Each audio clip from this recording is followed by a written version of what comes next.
जय श्री कृष्ण दोस्तों, आज हम आपको एक बहुत ही महत्वपूर्ण कथा सुनाने जा रहे हैं। इस कथा के माध्यम से हम आपको यह बताएंगे कि इस संसार में सबसे बड़ा दान कौन सा होता है जिसे करने से पूर्ण पुण्य की प्राप्ति होती है, और कैसे हम बुरे लोगों की पहचान कर सकते हैं। दोस्तों, इस कथा के माध्यम से आप जानेंगे कि बुरे लोगों की पहचान कैसे की जा सकती है। तो कृपया आप इस कथा को शुरू से अंत तक ध्यान से सुनिएगा, क्योंकि अधूरा ज्ञान मानव जीवन में अनेक कठिनाइयों का कारण बन सकता है। कथा आरंभ करने से पहले यदि आपने हमारे चैनल को अभी तक सब्सक्राइब नहीं किया है तो जरूर सब्सक्राइब करें, वीडियो को भी लाइक करें और अपने प्रियजनों के साथ भी शेयर करें। कमेंट बॉक्स में लिखिए जय श्री राधे कृष्ण। दोस्तों, एक बार भगवान श्री हरि विष्णु जी और माता लक्ष्मी जी क्षीर सागर में अपने आसन पर बैठे हुए थे। तब भगवान विष्णु जी ने देखा कि माता लक्ष्मी जी किसी गहन सोच में हैं। माता लक्ष्मी जी को गहन सोच में देखकर भगवान विष्णु जी मुस्कुराते हुए बोले, हे देवी, ऐसा प्रतीत होता है कि आज आप किसी गहन विचार में डूबी हुई हैं। आप निसंकोच होकर अपने प्रश्न पूछिए, हम आपके सभी प्रश्नों का समाधान अवश्य करेंगे। भगवान विष्णु जी की बात सुनकर माता लक्ष्मी ने कहा, हे प्रभु, आज मेरे मन में एक जिज्ञासा है। मैं यह जानना चाहती हूँ कि इस दुनिया में सबसे बड़ा दान कौन सा है जिससे पूर्ण पुण्य की प्राप्ति होती है, और बुरे लोगों की पहचान कैसे की जा सकती है। मनुष्य उन लोगों को कैसे पहचान सकते हैं। तब भगवान विष्णु जी ने माता लक्ष्मी जी से कहा, हे देवी, आपने सचमुच मानव जाति के कल्याण हेतु अति महत्वपूर्ण प्रश्न पूछे हैं। यह प्रश्न मनुष्य के जीवन में अत्यंत मूल्यवान है, इसलिए मैं आपको आपके इन प्रश्नों के उत्तर एक महत्वपूर्ण कथा के माध्यम से दूंगा। लेकिन आपको इस कथा को शुरू से लेकर अंत तक ध्यानपूर्वक सुनना होगा। तब माता लक्ष्मी जी ने उत्तर दिया, हे प्रभु, मैं आपको वचन देती हूं कि इस कथा को मैं पूरी श्रद्धा से सुनूंगी और इस कथा का प्रचार समस्त देवलोक में करूंगी।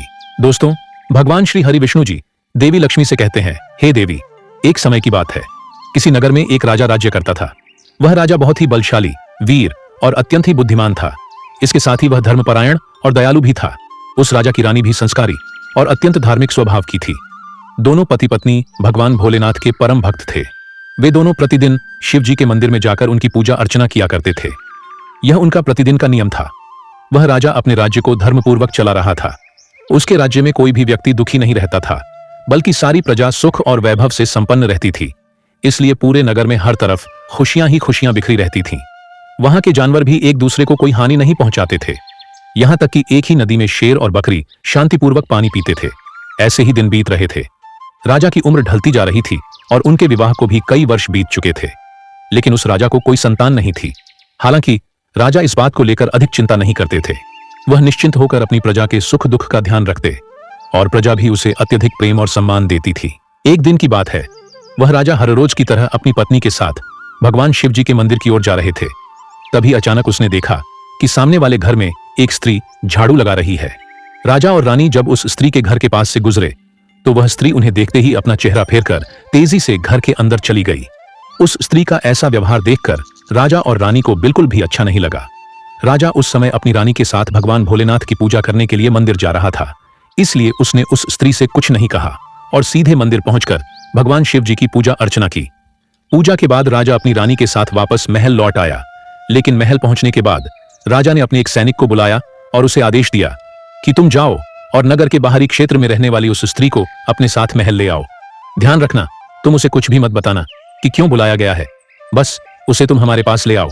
भगवान विष्णु जी कथा सुनाते हुए आगे कहते हैं, हे देवी, राजा का आदेश पाते ही वह सैनिक तुरंत ही उस महिला के घर पहुंचता है। उस समय महिला का पति भी घर पर नहीं था।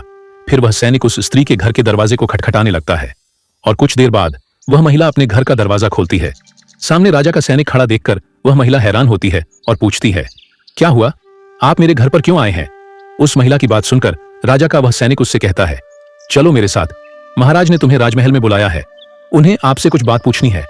यह सुनकर वह महिला अपने मन में सोचती है, आखिर महाराज का आदेश है, इसे ठुकराया तो नहीं जा सकता, मुझे राज दरबार में जाना ही होगा। उसके बाद वह सैनिक उस स्त्री को अपने साथ लेकर राजमहल पहुंच गया।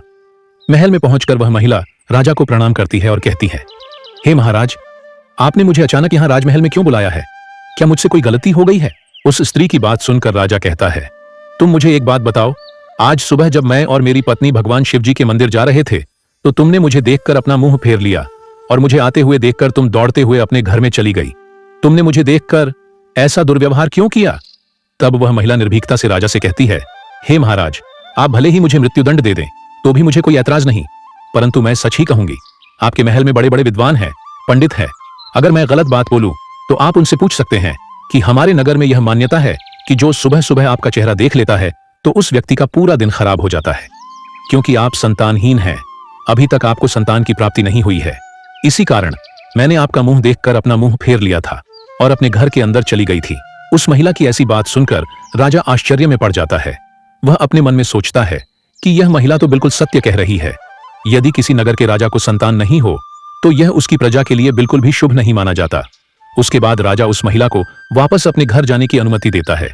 फिर राजा अपने मन में यह विचार करने लगता है कि अब मुझे भगवान शिव जी के मंदिर में जाकर संतान प्राप्ति के लिए यज्ञ करना चाहिए।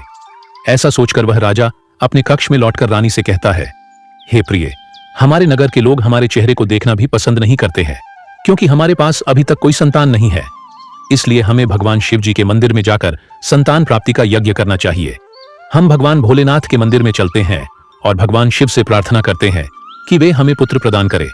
राजा की बात सुनकर रानी भी उसकी बात मान लेती है। फिर राजा और रानी दोनों भगवान शिव जी के मंदिर पहुंचते हैं और भगवान शिव जी की पूजा करके संतान प्राप्ति के लिए यज्ञ का आयोजन करते हैं। भगवान विष्णु जी कथा सुनाते हुए आगे कहते हैं, हे देवी, पुत्र प्राप्ति के लिए राजा और रानी ने यज्ञ का आयोजन किया, लेकिन यज्ञ संपन्न होने के बाद भी उन्हें संतान की प्राप्ति नहीं हुई। यज्ञ के निष्फल होने से राजा अत्यंत निराश हो गया। यज्ञ का आयोजन करने वाले पंडित जी भी सोच में पड़ गए। पंडित जी ने मन ही मन सोचा, अब तक जितने भी यज्ञ मैंने किए हैं उनमें से कोई भी यज्ञ आज तक विफल नहीं हुआ है। इसका अर्थ यह है कि शायद इस राजा के भाग्य में ही खोट है और ऐसा प्रतीत होता है कि ईश्वर ने इस राजा के भाग्य में संतान का योग नहीं लिखा है। इसलिए संतान प्राप्ति का यज्ञ करने के बाद भी उसे संतान की प्राप्ति नहीं हुई। राजा हर संभव प्रयास करके थक चुका था और अब वह गहरे निराशा में डूबा रहता था। वह दिन रात संतान की कमी के बारे में सोचता और चिंता में खोया रहता था। एक दिन सिंहासन पर बैठे बैठे राजा को अचानक एक बात याद आती है कि दूसरे नगर के वन में एक महात्मा जी निवास करते हैं, जिनकी ख्याति दूर दूर तक फैली है। राजा के मन में विचार आता है कि शायद उन महात्मा के पास मेरे इस कष्ट का कोई समाधान हो। अगर मैं उनके पास जाऊं तो संभवतः वे मुझे पुत्र प्राप्ति का कोई उपाय बता सकें। मुझे उनके पास जाना चाहिए। अपने मन में यह निर्णय लेकर राजा तुरंत अपनी रानी के पास जाता है और उससे कहता है, हे प्रिय, दूसरे नगर के वन में एक महान तपस्वी और ज्ञानी महात्मा जी रहते हैं। मुझे लगता है कि हमें उनके पास जाना चाहिए। हो सकता है कि वे हमें